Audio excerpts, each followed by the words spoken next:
এই বিধানসভা ভোটে হারের পর তৃণমূলের এই ভরাডুবির পর টালমাটাল কিন্তু কলকাতা পুরসভাও 12 নম্বর বড় চেয়ারম্যানের পদ ছেড়ে ক্ষোভ উগরে দিলেন সুশান্ত ঘোষ। এলাকাবাসী চাইলেই ছেড়ে দেব কাউন্সিলর পদও। মানুষ যাদের ক্ষমতায় এনেছে তাদের কাজের সুযোগ দেওয়া উচিত। পদত্যাগ করেই তৃণমূল নেতৃত্বকে নিশানা করেছেন সুশান্ত ঘোষ।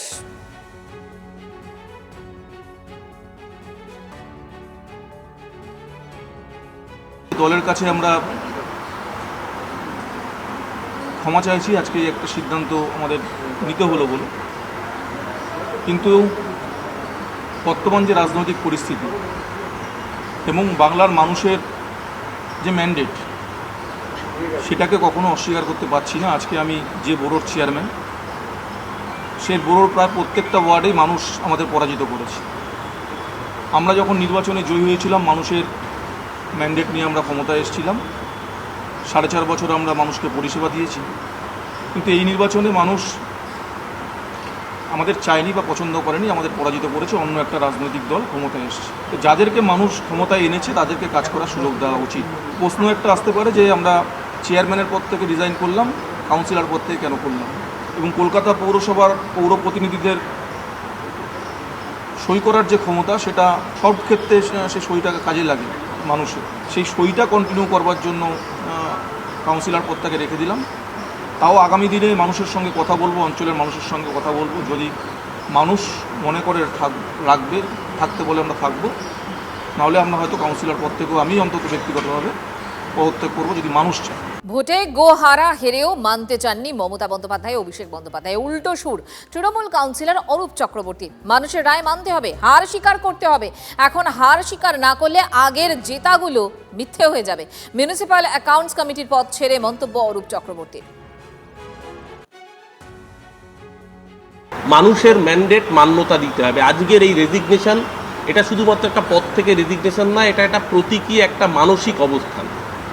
হারটাকে স্বীকার করতে হবে। আজকে যদি আমি হার স্বীকার না করি, তাহলে আগের জেতাগুলো মিথ্যে হয়ে যায়।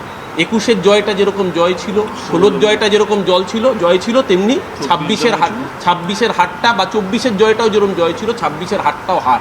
প্রথমত এটাকে মানতে হবে। মানুষের রায়, গণতন্ত্রে মানুষের উপরে কেউ নেই। মানুষ যখন রায় দিয়েছে বিরোধী জায়গায় থাকবার, তাহলে সেই রায়কে মান্যতা দিতে হবে। মানুষের রায়কে মাথা পেতে নিতে হয়। মানুষের ম্যান্ডেটকে মাথা পেতে নেওয়াটাই গণতন্ত্রের শিষ্টাচার। সেই শিষ্টাচার না করলে মানুষ ক্ষমা করবে না।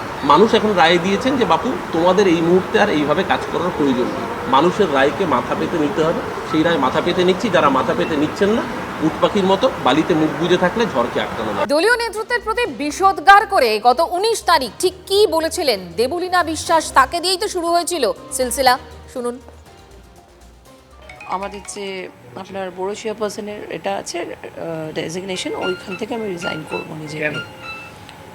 কেননা গতকাল রাত্রির থেকে চাপ, দলেরই অভ্যন্তরীণ চাপ, আজকে সকালেও এসছে যে এইটা বলো, এইটা করো, মানে এইটা বলো ওটা করো, এটা ঠিক না। গতকাল রাতটা খুব গুরুত্বপূর্ণ, কারণ গতকাল রাতেই কিন্তু সাংবাদিকদের কাছে খবর পৌঁছেছিল যে অভিষেক বন্দ্যোপাধ্যায়ের প্রায় একাধিক বাড়িতে নোটিশ যাচ্ছে। আমার কাছে খবর আমি দেখেছি যখন, তখন জানতে পেরেছি।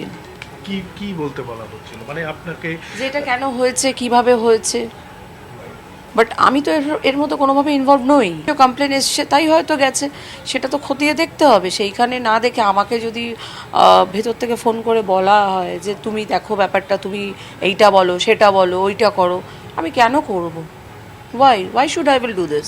আমি কোনো ভুল নীতির মধ্যে থাকবো না। এই ভুল জিনিস যেটা আবারও ভুলের পর ভুল করে কি ঠিক জিনিস? ভুলের ওপর ভুল করাটা কখনোই ঠিক না। মানুষ পছন্দ করেনি, তাই আজকে মানুষ সরিয়ে দিয়েছে। পদ ছেড়েছেন।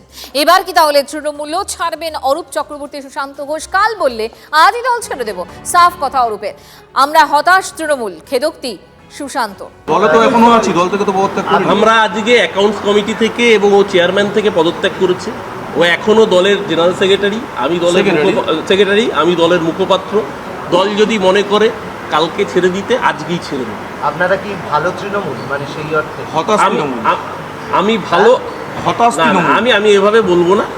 আমি রবীন্দ্রনাথকে স্মরণ করে বলবো, ভালো মন্দ যাহাই আসুক সত্যের লাও সহজে, সত্যের মুখোমুখি হতে হয়। রুবির মোড়ে তৃণমূলের অফিস ভাঙচুরে জড়িত নয় বিজেপি, নিজের দলেরই অভিযোগ উড়িয়ে দাবি তৃণমূল কাউন্সিলর সুশান্ত ঘোষের।